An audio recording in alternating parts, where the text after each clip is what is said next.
نحمد و نصلی علی رسول الکریم اما بعد فاعوذ باللہ من الشیطان الرجیم بسم اللہ الرحمن الرحیم وللہ علی الناس حج البیت من استطاع الیہ سبیلا صدق اللہ العظیم۔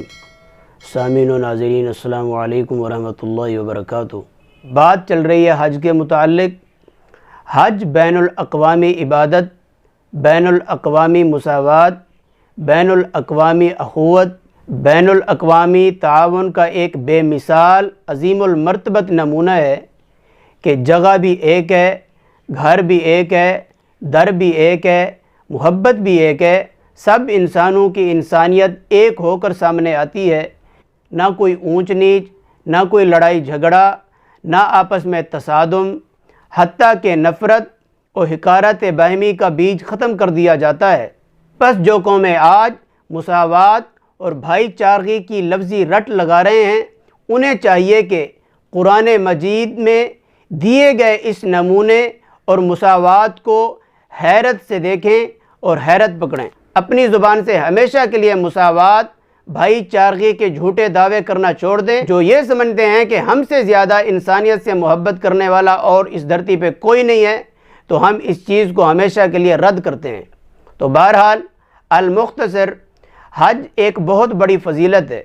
حضرت عبداللہ ابن مسعود رضی اللہ تعالی عنہ سے روایت ہے کہ رسول اللہ صلی اللہ علیہ وسلم نے فرمایا، حج اور عمرہ پے در پہ کیا کرو، یہ تمہاری فکر و محتاجی اور گناہوں کو ایسے دور کر دیتے ہیں جیسے لوہا اور سونار کی بٹھی لوہے اور سونے چاندی کی میل کچیل دور کر دیتی ہے۔ تو حج مبرور کا صلہ جنت ہی ہے۔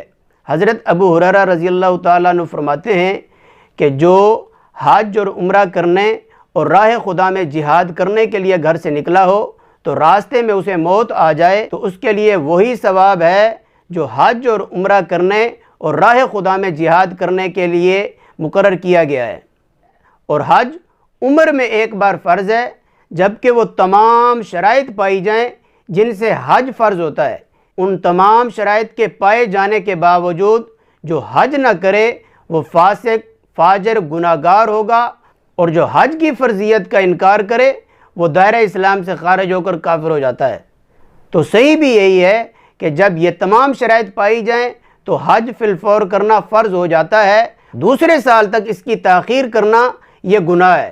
ناجائز مال سے حج کرنا مکروہ تحریمی اور حرام ہے اس شخص کے لیے جن سے اس کو اجازت لینا ضروری تھا، لیکن اجازت لیے بغیر وہ حج کو چلا جائے، اور اس شخص کے لیے بھی مکروہ تحریمی ہے کہ ان لوگوں کا نان نفقہ جو اس کے ذمہ واجب تھا ان کو نان نفقہ دیے بغیر وہ حج کو چلا جائے۔ اسی طرح حج فرض ہونے کی کچھ شرائط ہیں جن سے حج فرض ہوتا ہے، مثلا آزاد ہونا، غلام اور لونڈی پر حج فرض نہیں ہے۔ اسی طرح عاقل ہونا، مجنون و مست و بے ہوش پر حج فرض نہیں ہے۔ بالغ ہونا، نابالغ چھوٹے بچوں پر حج فرض نہیں ہے۔ اسی طرح صحت مند تندرست ہونا، بیمار، لاغر، مریض، لنگڑے، نابینے پر حج فرض نہیں ہے۔ قادر ہونا یعنی اتنا مالدار ہونا کہ حج کو جانے کے لیے کوئی پریشانی نہ ہو، وہاں رہنے کے لیے کوئی پریشانی نہ ہو، واپس آنے میں کوئی پریشانی نہ ہو، اور ان لوگوں کا نان نفقہ جو اس کے اوپر واجب ہے ان کو اتنا نان نفقہ دے کر جائے اس کے واپسی آنے تک ان کو کوئی پریشانی، کوئی دقت، کوئی تکلیف محسوس نہ ہو۔ اور راستے کا پرامن ہونا، اور ایسا پرخطر راستہ جن میں ہمیشہ یہ خطرہ ہو چوری، ڈاکہ زنی، یا وہ دریا اور سمندر جن کو عبور کرتے ہوئے ڈوب جاتے ہوں، تو ان پر حج فرض نہیں ہوگا۔ اور اس عورت پر حج فرض ہوگا جس کے ساتھ شوہر یا محرم ہو۔ اگر اس عورت کے ساتھ شوہر اور محرم نہیں ہیں تو اس عورت کو سفر حج کو اختیار کرنا یہ ناجائز ہوگا۔ اور ایسا نابالغ بچہ جو احرام باندھنے کے بعد بالغ ہوا ہو، ایسا غلام جو احرام باندھنے کے بعد آزاد ہوا ہو اور وہ حج پورا کریں تو اس صورت میں ان کا فرض ادا نہیں ہوگا۔ اللہ تبارک و تعالیٰ سے دعا ہے اللہ تعالیٰ ہر صاحب استطاعت، مالدار، ذمہ دار، دولت مند کو یہ فرض ادا کرنے کی توفیق عطا فرمائے۔ والسلام۔